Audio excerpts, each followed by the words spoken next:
Okay. All right. So to anyone who is already tuning in, we're just going to give it a couple of minutes to let people come in. And there was a lot of interest, like I was just saying, so I want to make sure that everyone has an opportunity to join us before we get started. We are using our new platform, so like usual with our fireside chats, we can't see you or hear you, so please use the chat function to let us know you're there, to ask your questions, and we'll get to as many as we possibly can.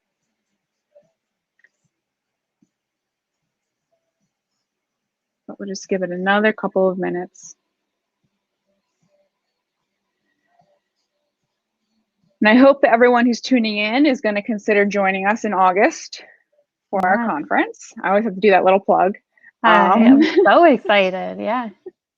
Very exciting. And if you haven't submitted a proposal, we'd love to have your proposal too to look over, which the deadline was extended to Monday the 22nd. So hopefully, I know everyone's been really busy, and I've talked to a bunch of people, and the schedules have just been like crazy lately for everyone, that it's been hard to find the time to just sit down and get it done unless you have them prepared in advance, as some of us do.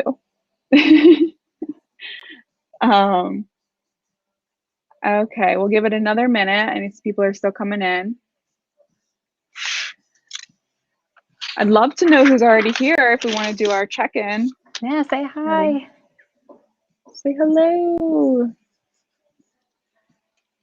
And let me make a note.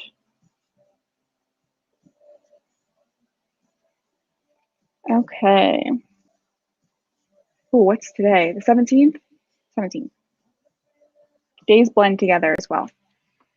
All right, so before we go ahead and get started in just a few more seconds, I just want to say that if anyone, we've had a few firesides that come up from Facebook. Oh, hello from Mississippi State University. Yay. Hi, Marilyn. Awesome. Thank you for joining us today. I think I said it during our last fireside that we had some ideas that popped up on Facebook and became a fireside chat. So please feel free to reach out, help@avte.net if you have any ideas that we'd love to talk with you about scheduling a fireside. I know Beth has done these before for us, and she talked with our conference as well, so she's an old hat. But hi, Teresa. Lovely to see you. Hey, Jennifer. Well, see you. Ah, yes. Hi, Jennifer from the University of Cincinnati. Teresa, how you doing? It's been probably, what, like a week or two since I saw you last. I don't know. Thank you for joining us today. All right. I mean, I don't have much else to say. I like to keep my intros brief just to make sure we don't have dead air before we start. But Beth is here, and Beth is prepared to talk to us with her Prezi. So I think I'll just hand it over, and we can go from there. So, yes. Okay. Great, Teresa. Yeah, no, so Beth, show's yours. Awesome. Thank you. Thank you guys so much for having me again. I really appreciate you guys having me, and I again appreciate having me and letting me speak again. I know you're probably getting tired of me, but it's really appreciative that you guys have me, and you know, just I love being able to talk and bring my ideas to the table to help anyone that would like just some additional information or just some thoughts that I might have. So I am Beth, and I come from VTNE Prep, and I come with obviously just some education background as well as specialty background. But I have worked in the education field for about 12 years at this point, and specialty for, oh gosh, a long time. Just going to age myself. But, at this point, a lot of us are talking about culture in the field, and especially now with COVID, we're talking about culture. And I really started noticing a lot of culture issues just within our education system, and especially at the point where I was working at one particular college in general, just, you know, that really just was having a lot of issues in my first day in. And so, you know, even as we look at our culture in general and look at our culture, at our practices, maybe just looking at the culture that we are starting with on day one of them coming into schools, that is something that maybe we should start looking at so we can change what the future holds for them when they start going into practice.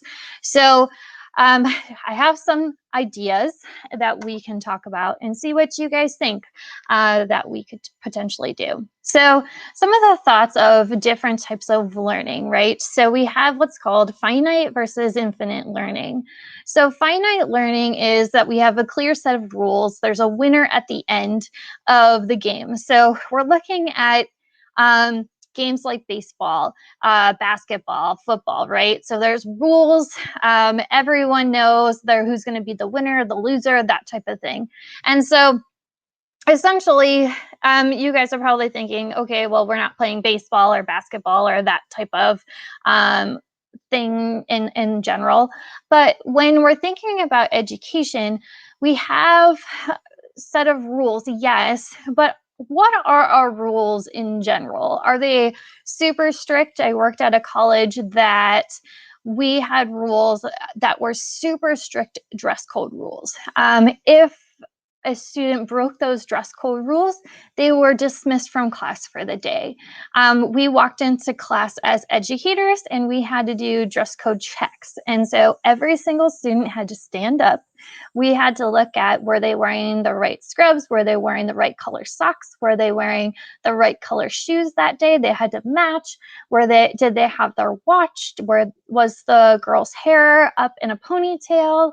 You know, very, very strict rules on just dress code alone. And then the rules went from there.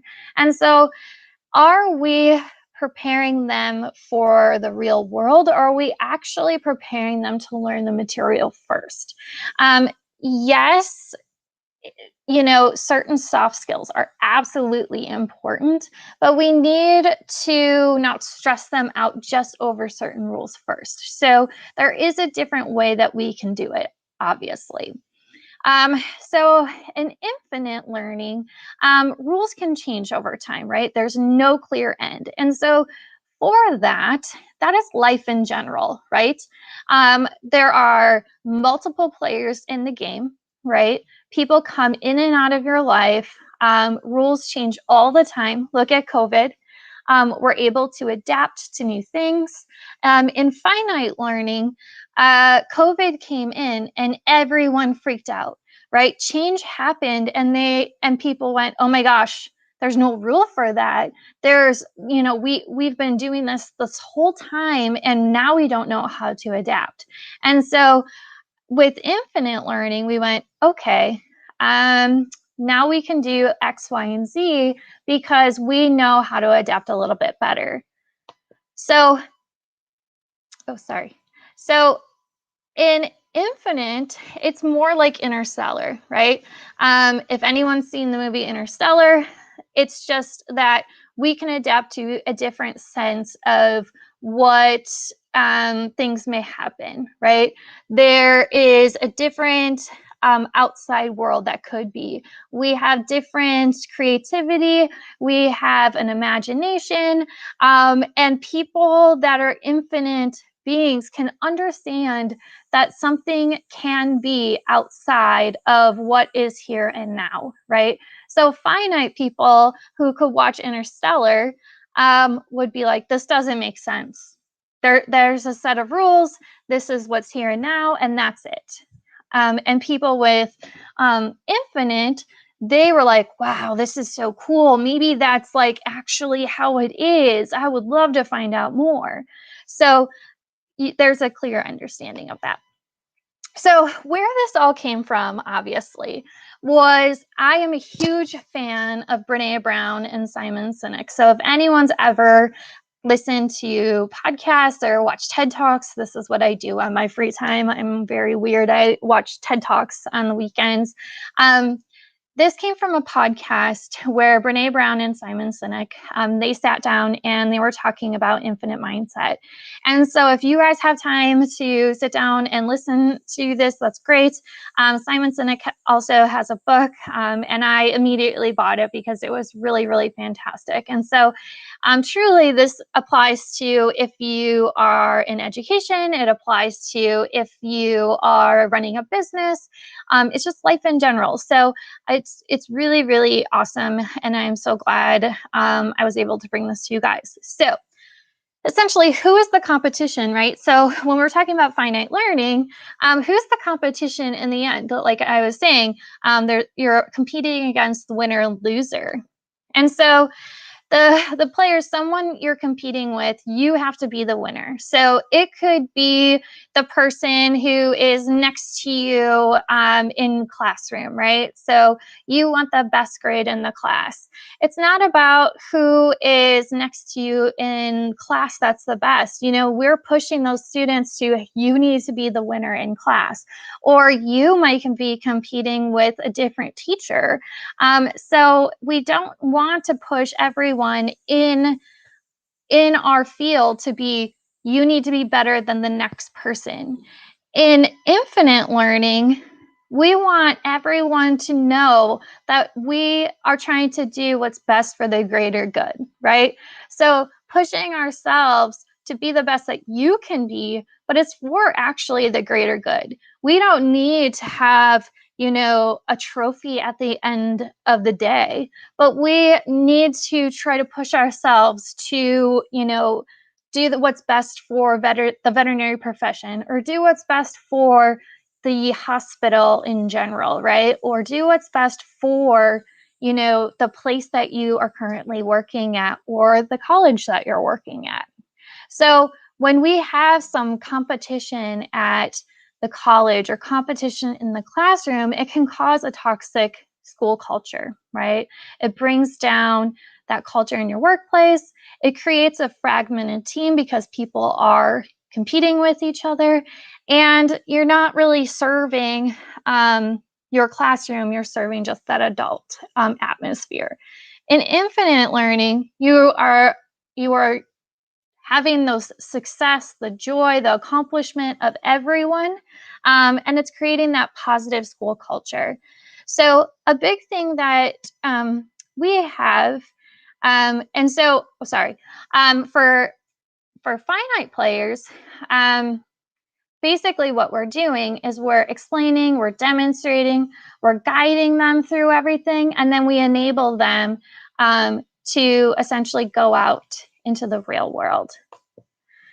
So in infinite players, we want them to explore their curiosity, give them the confidence to go out and do stuff, give them creativity aspects, they master those skills, and then give them the continuity to go out and enjoy more that's out there, right?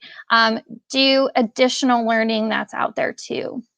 So a big thing that we do for infinite learning as well, and one big thing that we did at our college that had, as I said in the beginning, that had a really poor culture the day one that I walked in, was I listened to the students of what they were really upset about.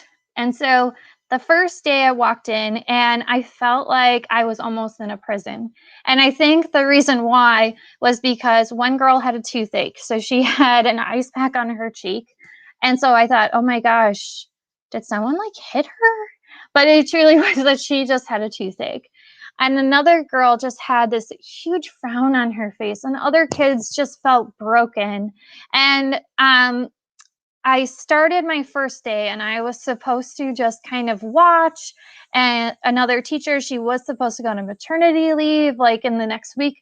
But of course, my first day, she goes into labor. And so the person that was walking me around, she goes, do you mind just like jumping in and teaching your classes?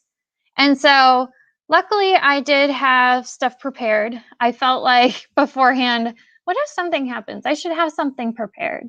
And so I did everything the best I could. And at the end of the day, the dean sits down with me and she goes, please come back the next day. And so I thought to myself, this dean has to know that culture here is bad.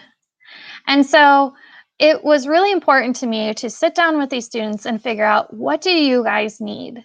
And so they mentioned to me all these things that they really felt were really important to them. And so it was important to me to have them do that work with my help, but me take a seat back and let them really feel like they were going to do that accomplishment for themselves. And so creating that enrichment program, which I know that you guys have seen, was something that I felt in my end was such a huge accomplishment that I'm so proud of that they did. And I know that they are entirely proud of. And so it was an ongoing process, an ongoing accomplishment over multiple terms that students after students after students were able to do. And so that's infinite learning right there. And so they had that success and that joy and accomplishment. Yes, at first they hated it because it was so much work. But after they saw that accomplishment and what was happening with the animals and the students and the joy that they were getting out of it, they felt so good. And that morale and the culture just grew and grew and grew so quickly. It was a lot of work for sure, but it was well worth it. So here is actually the enrichment project itself. And so you can see they're working really hard in this enrichment project of just organizing their thoughts, what they think that they are going to do. This has nothing to do with me. I just walked around the classroom and listened to their ideas and essentially said, that's a great thought. I love that idea. Why don't you write it down? It had nothing to do with, me actually guiding them or telling them what to do. I just kind of, just reassured them that they were on the right track. So there's 5 essential practices for all infinite mindset leaders. So advance a just cause. So continuing what you think is the right thing to do, right? If we believe that there's something that we think is really, really important, we should continue to do it. So this was a really important enrichment project to me. And there are many times that, administration thought it was too much work and, it wasn't a great idea, or there wasn't enough funding or something like that. And little me, right? I had to continue to really push for it. Many of my students also did the same thing. They felt it was really important for the animals and for the students. So we really stood up for that. And then building a trustworthy team. Finally, after a long time, our staff members, built that trust within our team. They were very divided before. And so after they started seeing morale was changing, that culture was changing, we all really gathered together and we were able to build that trusting team. I don't think that it obviously was just due to me, but I think it was the fact that there was so much different culture change, and just that the students were having more fun. We were having more fun in class, and they knew that they could trust everyone again, where maybe some trust was broken at some point. And then study your worthy rivals. And so the rival part is supposed to mean here that rival doesn't have to be a negative term, right? So our students always thought that there was one teacher and myself that were against each other, right?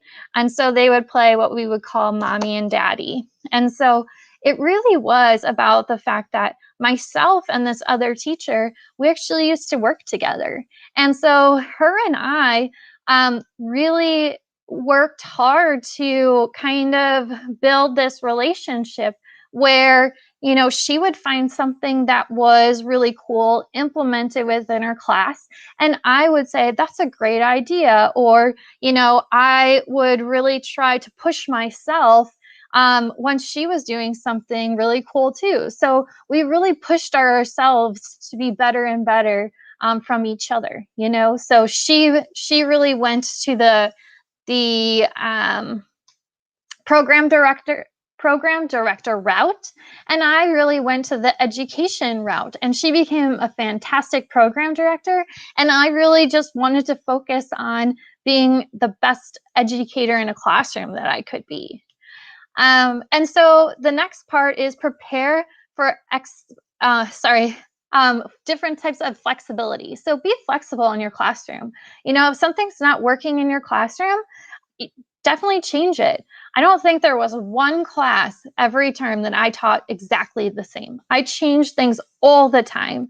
And I will tell you that I changed this PowerPoint right before I actually presented it, just because, you know, you can always make things better. And then demonstrate the courage to lead. Everyone has the capability of being a leader. You just have to lead. Take charge and be a leader. You don't have to you know, be in a leader position in order to lead.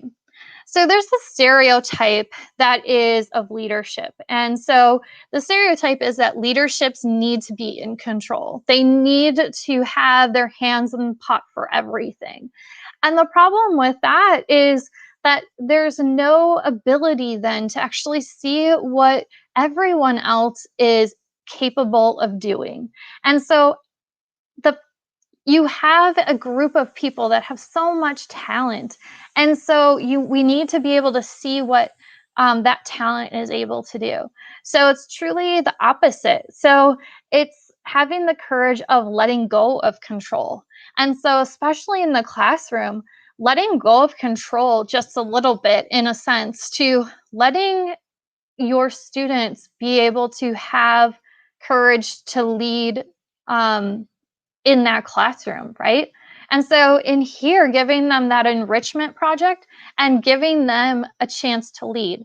So here was a class that they were above a different class. So I gave them the opportunity to lead the other class in this enrichment project, which gave them the opportunity of supervising that class. So they had to prepare a schedule, they had to do communication skills, and let me tell you, it took some time to be able for them to learn all of those capabilities. So there's a lot of different aspects that they had to learn during school to be able to bring that into the field later on when they get out of school. So creativity. So creativity, a lot of people confuse with the fact that creativity is not art. It is a skill. And our students are very, very creative. We just have to pull it out of them. And in veterinary medicine, we have to be very creative. The medical field is made for human medicine. And so when we work in the veterinary field, we have to adapt a lot of those things to be able to form it for our animals. And so we have to teach our students how to be creative. So we also have to teach our students how to be empathetic, and then also that creativity. And so a lot of times our students, we teach them those skills in school of, you know, the AVMA required skills. And we say that's all we have time for to do. But we have to make time to teach them these skills of empathy that they're going to encounter. And we also have to make time to teach them things that they really are curious about. So it does take time to teach them that, and some people learn it quicker than others. So we have to be able to make time for everyone. So the mindset is no longer, this is how I learned it in school. It is very, very frustrating to hear that. And we have to adapt. You know, maybe what we learned 20 years ago is not going to work anymore for the generation we're teaching. And what we are doing is just not working anymore. You know, our VTNE scores really can improve. And it's not just about the VTNE scores anymore. It's what's going to keep these CVTs, RVTs, LVTs in the field for a very long time. Because at some point we all have to retire, right? So here is a really great project that I had them do. And this was something that we did in my tutoring class. So I did tutoring twice a week, and this is in anesthesia. And my students would come in, and I actually was very lucky. My students loved coming to tutoring. They all would come every time, every single student. They said that my anesthesia class was entirely hard, so they all came. But what they did was they came up to the board and they classified all of the multimodal anesthesia drugs. And so I just kind of sat back and let them go at it. And so they just all worked together in order to be creative and make something that made sense to them on how to classify it. So I just took a picture of the board when they were done doing that. And you guys have probably seen the flow chart that I made afterwards for it on the AVTE page that looks a little bit nicer than this, but that actually came from our one day in tutoring. So they are the ones that did a great job in doing this. So it just goes to show that even in tutoring, they can really be productive and make a great learning experience to help others and helping themselves too to learn. So other creative projects that we did during that time was, giving them the opportunity to learn for themselves and then also teaching others. So rather than me actually just teaching them about opioids or the history of anesthesia or just really things that, they're just going to sit back and kind of daydream about, I wanted them to be able to find really interesting facts about things or give them opportunities to be creative too. And so I gave them essentially literally a piece of paper that looked just like this. And I said, here's your project and go for it. And so they always hated me for the fact that I gave them very little, but it gave them an opportunity to be as creative as possible. And so they got to pick one of these things that they could do, and they could pretty much do whatever they wanted with it. Many times they would present it to the class, and they really did a great job with it. So the history of anesthesia was really cool. I even let them do just like history of analgesia as well. The really fun part was, can animals become dependent on opioids? We got some really good research on that. The most fantastic thing out there was children's books related to anesthesia. So they had to break it down from the stages of anesthesia, stages and planes, so that children could understand what their pet was going to go through while they were under anesthesia. And so they had to read that to all of the students and make it a fun learning experience. So this way the students were learning at the same time, and they were being creative to write a children's book. And there were so many books that were so good that I said, there are no anesthesia books out there for children. This could be something that you could publish. And so it gave them additional confidence that they were writing things that were really great. They were making projects, and then they were presenting these things in front of the class. And it gives them more confidence so that later on they could be confident to talk in front of others at conferences and stuff too. So we have to be able to give them additional confidence that later on down the road, they might not be as, not willing to talk in front of others. And so we also had protocols from other countries, which they were shocked by. A lot of times they really are invested in just the United States. Currently, I do mentor students from even Canada, and the people from America are shocked by the differences, because we do talk a lot about what you know, certain things of like controlled drugs, and even just like a or the metric system and stuff, the differences from America and Canada and stuff. They are just had no idea about things. So it's really eye-opening for some of them. And then the best ways to manage chronic pain. So this gave them an opportunity to give an opinionated statement, obviously, of ways that they think are the best way to manage chronic pain. And so they just listed off a bunch of different ways that they could manage chronic pain. And so there was so many different options that they went through. And they had to have a clear understanding of what could be managed by chronic pain. And they had so many different resources they had to find. So here was also another really creative project, and I loved this project that we did. This was actually in my surgery class that we did a conservation project. So I always tried to make a project out of some of my classes that had nothing to do with the class itself. And that was just to kind of throw them off a little bit, because we were doing, and I tried to just do a fun project, but still a learning aspect project.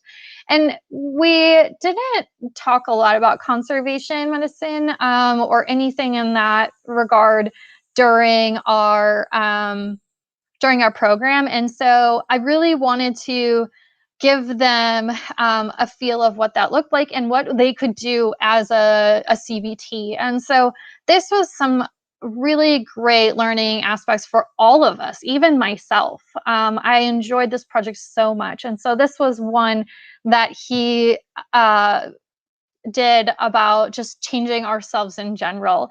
But essentially, we had so many good ones of every different animal I can think of. All of our students did such a great job with conservation medicine and what we could do, and things you can volunteer for, and all of that. So I even had students later on down the road, they were calling senators about saving the bees. And so I had to, I had to kind of say, guys, you're going to get me in trouble. So, and so learning our competency. So how are we going to check our students' competency of their skills, right? So currently what we're doing is we're grading their tests. You know, we're testing them based on whether it is multiple choice, whether you guys are doing like fill in the blanks, stuff like that too. So, but they have to be passing with a C or above in their vet tech courses, that kind of stuff. So essentially what it kind of looks like is teach me, show me, let me practice, assess me, let me show you what I can do, recognize me, and then the process continues. And so it's how are they essentially keeping all that information in their head, especially when there's so much information. It is really, really hard. And so when I get them for VTNE Prep, many times they forget, and especially when it's over multiple years. And so it's not necessarily anyone's fault by that means. It's just that it's not being retained for a long time. And so how can we get them to remember those things, especially when a lot of times they're doing that memorization factor, we're presenting these things in class to them. How can we change that? Many times, if we have them experience those things, that experience sticks in their minds, right? When they are the ones experiencing it and then showing it to everyone so that they're teaching it, then it's maybe something that they can kind of keep in their mind, right? They can recall it later. And so here was a surgery presentation that they were able to do where they actually experienced the case itself and then presented it to the class. And so they were able to recall that later. They showed the whole procedure itself, how that worked. And that is something that they might be able to recall then later a little bit better than if I just sat there and talked about it to them and then they tested on it. And so here, I don't necessarily have to test them on this because I know here they have that competency of this aspect of what they have done. So our classroom management strategy. So how are we going to manage our classrooms? How are we going to set up our classroom and know that how we are going to teach, right? So what are we going to teach? How are we going to bring up our students and to put them out in the field? So what's really important is that we give them the soft skills, right? They have to be successful. They have to be hireable, right? So we have to model good behavior ourselves. And we have to address bad behavior quickly. That's really important. Let our students also establish guidelines for the classroom, right? They know what's good behavior or bad behavior. And that way, you guys are all on the same page. Yes, you're going to make up certain rules too, but like they should be able to be like, no, these are clear expectations of everyone as well. They all don't want cell phones in the classroom. Believe me, they don't, because it's annoying. But I think that as long as everyone's on the same page, everyone is a group together, you're all on the same playing field, I think that they're more receptive to the culture within the classroom. And we'll kind of go over that. Clear expectations. So offer, free study times, offer tutoring, and make sure that you're available. Don't just say, I have tutoring time if you come into my office. Move yourself into that tutoring area and make yourself available. Build excitement for content. Be excited. I had so many students who would say, I loved learning that because you were so excited about it. You were always excited about the new thing that just came out or whatever. Or I think it was just because I always drank a lot of coffee, so I was just excited about everything. But they would say, like, you're just so excited all the time. So just be excited about content. Even if you don't feel excited about it, if you really hate dentistry or something, like I'm not a huge fan of dentistry, but I was always so excited about it because we got to do a procedure or that we got to help animals really because we would bring them in and do a procedure. And I also knew that the students loved it. So that's why I really like doing it. Assign open-ended projects, just like the enrichment program. Think of different projects that you would be able to do, an open-ended project that's going to be kind of fun for your team. And then gamify personal learning plans. So this is something where you can give experience points, just like the surgery presentations that I did. How can we give them points for them learning from having that experience and being able to present it to the class, right? Or their externship and presenting to the class from their externship. How can you give those type of points? Empathy, learn about your students, observe and interview them by asking them questions. What's going on at home? I'm noticing something different. Or it doesn't even have to be the fact that they're having a bad day. Like, ask them questions because they're doing great, listen to them, and don't feel like you have to say anything. And then communication-wise, watch your nonverbal communication. That's really important. Make positive connections. I always recommend stickers. Number one is really good. No matter what, college kids love stickers. It doesn't matter. Adults love stickers. And they get so mad if you don't give them a sticker on accident. They love stickers. And then offer praise, gather feedback. Feedback is really important no matter what, and don't take offense to it, just kind of take charge and change what you need to change. So students are awarded for learning, not just for the right answer, right? So sometimes guessing works, but we also need to kind of take look at the fact that, hey, we don't need to only assess tests, but we need to look at how we can check learning as well. So we definitely did changed some things where we did pinning ceremonies, and during the pinning ceremonies, I gave certain gifts away to students who not necessarily had straight A's or anything like that, but I gave certain things to students who showed different like culture aspects. So one of these was a girl who, she was a student that sat in the corner of my back corner of my classroom and had a really hard time in my class. And by the end of the time she was there, she essentially was helping every single person in our entire department with grades and everything.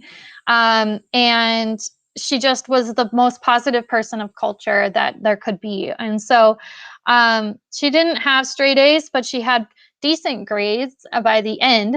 In the beginning, she didn't have the best of grades, but I pushed her really hard, and she turned out really great. And so I felt like she deserved to be recognized. The guy at the bottom there, same deal. Wonderful, wonderful person. He always brought up everyone's spirit. And so he also, you can see I'm pinning a tongue depressor on him. He would put tongue depressors in everyone's pockets all the time. So I pinned a tongue depressor on him instead of his actual pin at first, because he, just as a joke. But these people I wanted to recognize just for the fact that they brought such a wonderful aspect to the culture of our school in general. And then another thing that I did was everyone loved my dog. So I gave them a keychain of my dog, just as a positive thing to remember my dog by as a token too. So I think they enjoyed that. So as a finite learner or thinker, they lack innovation. They fall back just on their training aspects of things. They don't like change. So remember our COVID idea.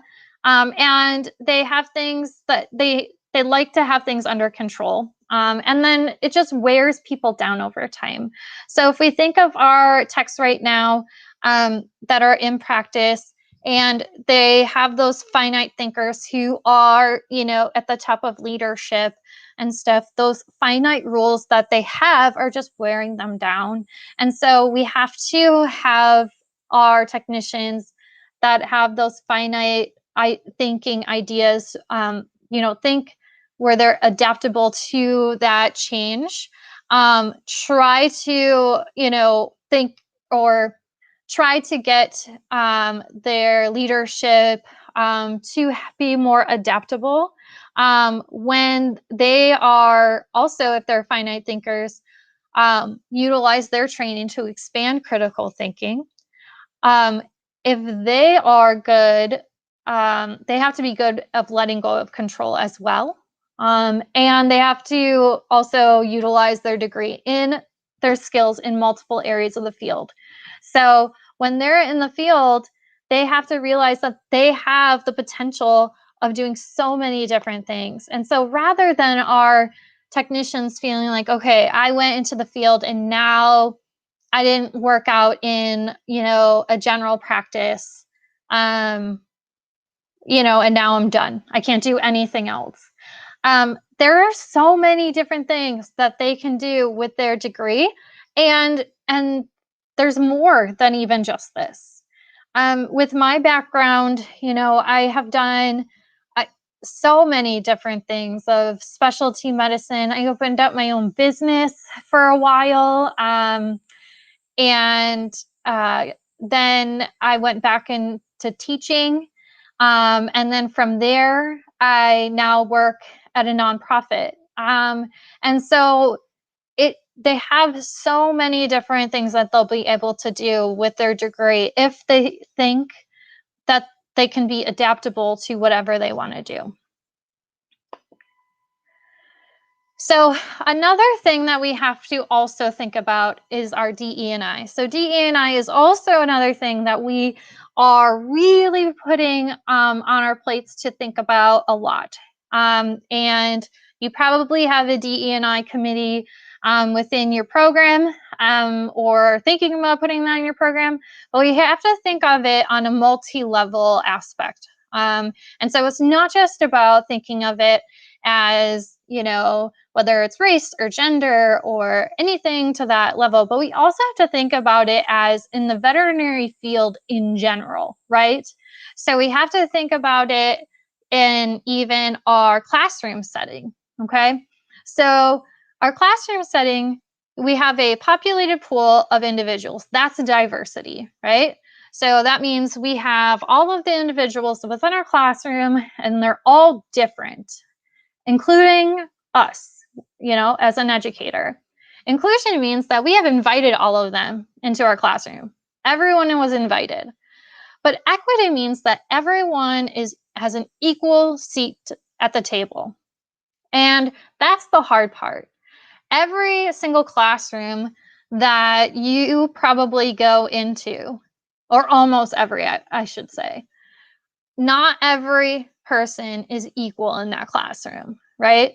The teacher is usually the top person in their classroom. And so we have to take a look at that, and we have to say, all right, maybe we should make everyone more on the same level here so that we can actually learn at a better degree. And so one thing we have to learn as educators is we have to be less judgmental. We are really good at not listening at times, and we are really quick to argue, like about anything, and we can be divisive at times too. So when we all sit at the same table and we are all have equity, we can accomplish really big things. So here's one thing, and no pun intended, right? Here's one thing where this was at Brookfield Zoo in Chicago. They were doing a CT on a rhino, and everyone here has equity, right? So there's keepers here, there are technicians here, there are doctors here. Everyone is equal, and they were able to accomplish this task because everyone here had a say. They were all equal at the table. And so here's one thing that I've proposed for our conference to talk more about. But our traditional setting of teaching is that we have our teacher and they are lecturing of some sort, right? And it's harder for students to actually talk to everyone, right? There's something called harkness teaching. And so the harkness teaching is where everyone's sitting at the table. And truly what happens is the teacher kind of sits back. What the teacher does during this time is they kind of just sit there and assure like everyone's participating. And everyone else is the one that's kind of contributing to the harkness conversation. And so this way, there's collaboration happening. We're discussing content so that more people are able to talk about things. If people have their laptops, it's great because they can look up information or their books and all of that. And so you don't have, sure, if you're prepared, that's awesome. But this way, you're able to really contribute to the conversation. And so no one's necessarily wrong, but we can elaborate more on everything. So it's a really great conversation, and you guys all leave with knowing more information. And it's not necessarily just the job of the educator to relay all that information out. And it's such a great conversation. So in the end, culture can inspire. It really can. And so one quote that I just loved from the book from Simon Sinek was, "When it's time to leave the game, we will look back on our lives and careers and say, I lived a life worth living. And more important, when imagining what the future holds, we will see how many people we have inspired to carry on the journey without us." So one great app that I just loved that just came out was Vets in Mind. And so if you haven't checked it out yet, I would. It has so many great culture links to for you guys to be able to take a look at. Anything that you probably would need would be in there for culture as well. If you guys have any questions for me outside of today, please feel free to email me. And I just thank you guys again for reaching out and having me talk today.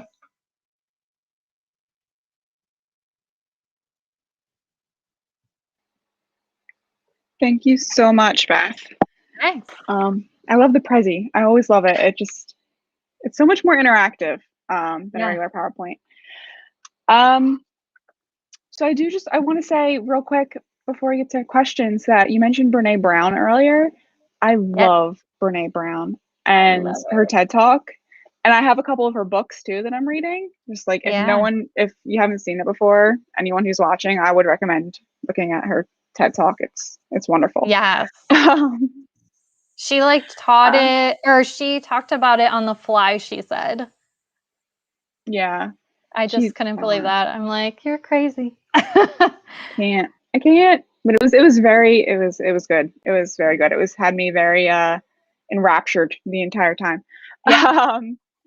So a question that came in is, so when you were talking about teaching creativity and empathy, and you had those different project-based learning methods and things that they were doing, did any one of those prove to be more efficient than the other in like promoting creativity in the students? Or is there a certain method that you would recommend or that you've noticed that is done so in the past? Yeah, that's hard. So it's really hard. It's a lot of truly, it's just a lot of how you display yourself is one, right? And how you create the culture within your school. I guess that's hard to say. It's hard to kind of talk about how that worked with us. But empathy truly is about the connection that you have is one, right? The connection that you make with one and another. So I would say like how I did it with enrichment program too. They had to talk with one another, number one, and then creating that they had essentially, I don't want to say teams, but groups so that they could take care of each individual like area of all the animals, but they still had to communicate with each group so that everything was covered. But empathy true was, hey, I can't do today because I have, a sick kid. And so it had to teach them like, okay, I understand that. So I'll cover for you. So it gave them a sense of what real life is going to be like.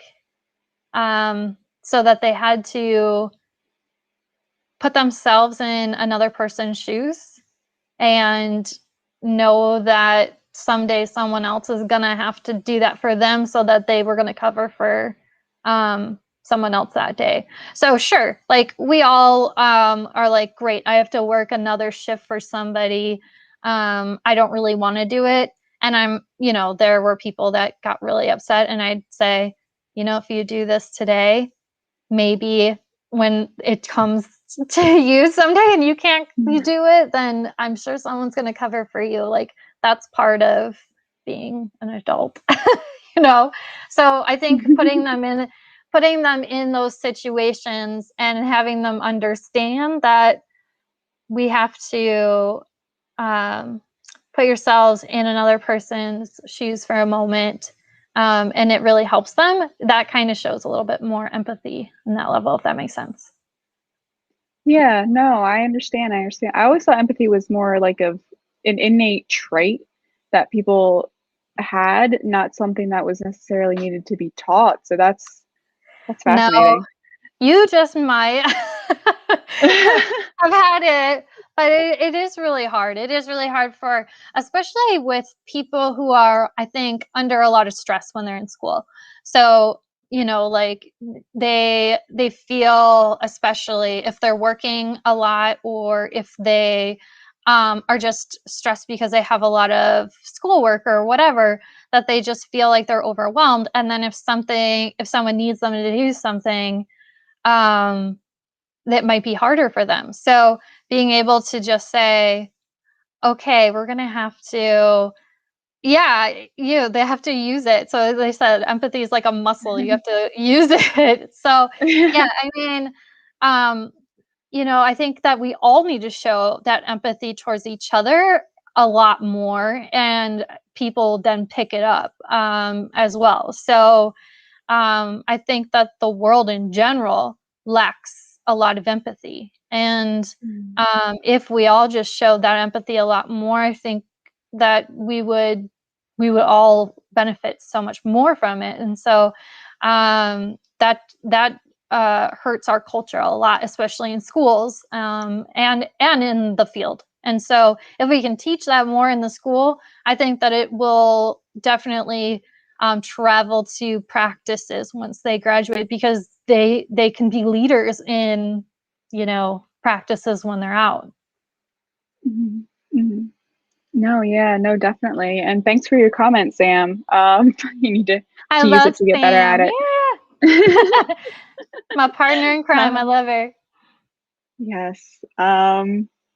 So she did make a comment earlier, where she said that on day one, when they're actually on campus, that there's a blank spot in the syllabus where they draft the rules around like the phone and Good. technology use.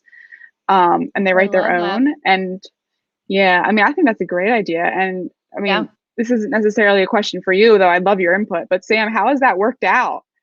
Do they, does it tend to help more when they're making the rules for themselves? I found that for when I was student teaching for elementary kids, but I haven't taught, obviously, university level.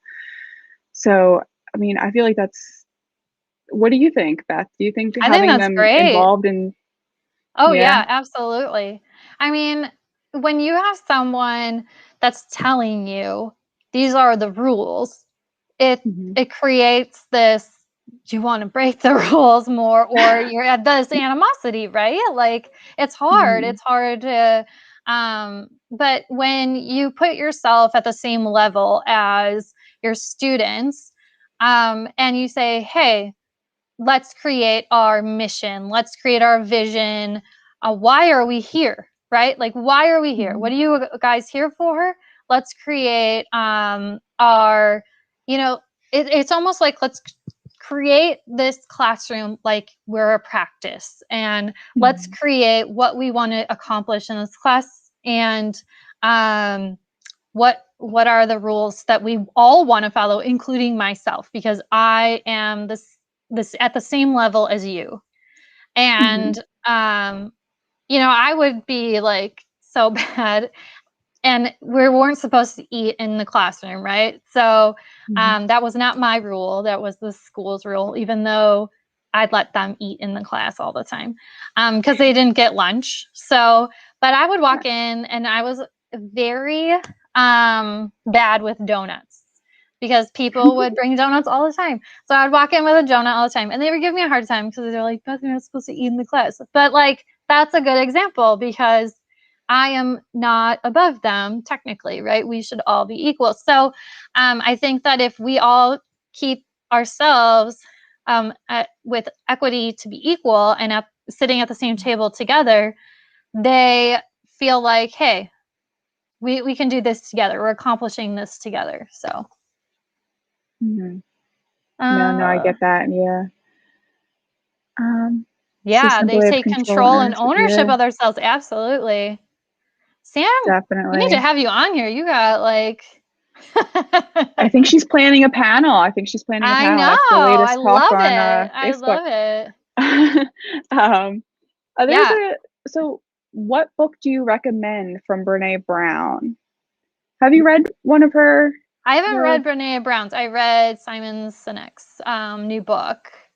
Mhm. Um, I can't remember the title. I'll grab it while I ask you the next question, if you don't mind. okay. Um, um, so I really liked you talk when you were talking about the creative project-based learning and the children's book on anesthesia. Yeah. Yeah. Like, because I know explaining things to someone helps me understand, and explaining it to children is a whole nother Yeah. story. Hmm. So, like, how did that idea come about? Like, where did that come from? Okay, so my husband's a teacher too, so I'm very, very lucky that my Mhm. husband is a high school science teacher. So I throw a lot of ideas at him, and so we were playing with ideas of what projects we could do. And so he mentioned, how about you make them write a children's book? Um, Oh. and so that's when I said, oh, that's perfect. Like I can make them. And so he just said children's book. And so that's when I was like, that's perfect. I can make them write a children's book for anesthesia.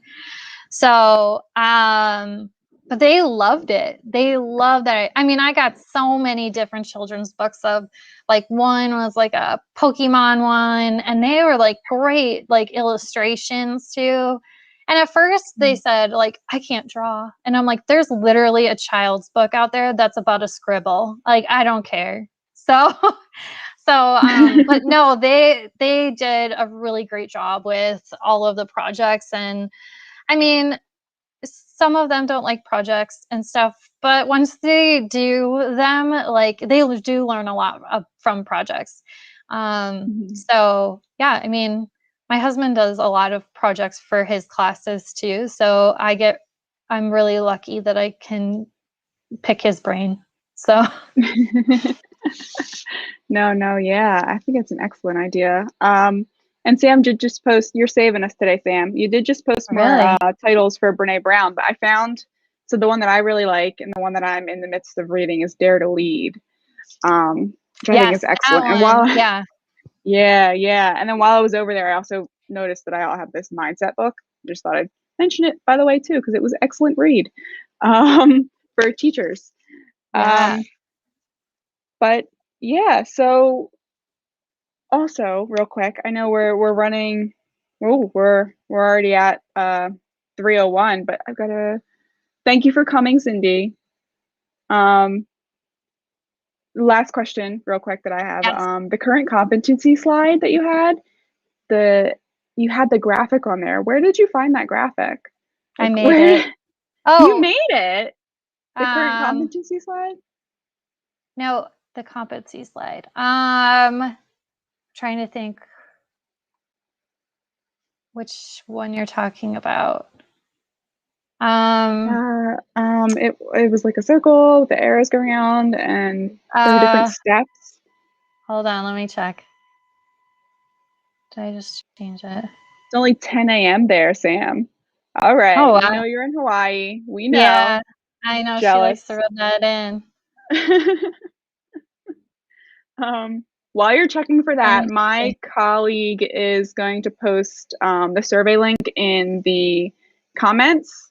We always appreciate feedback on any possible future topics that you're interested in hearing about and how we can improve, what we can do.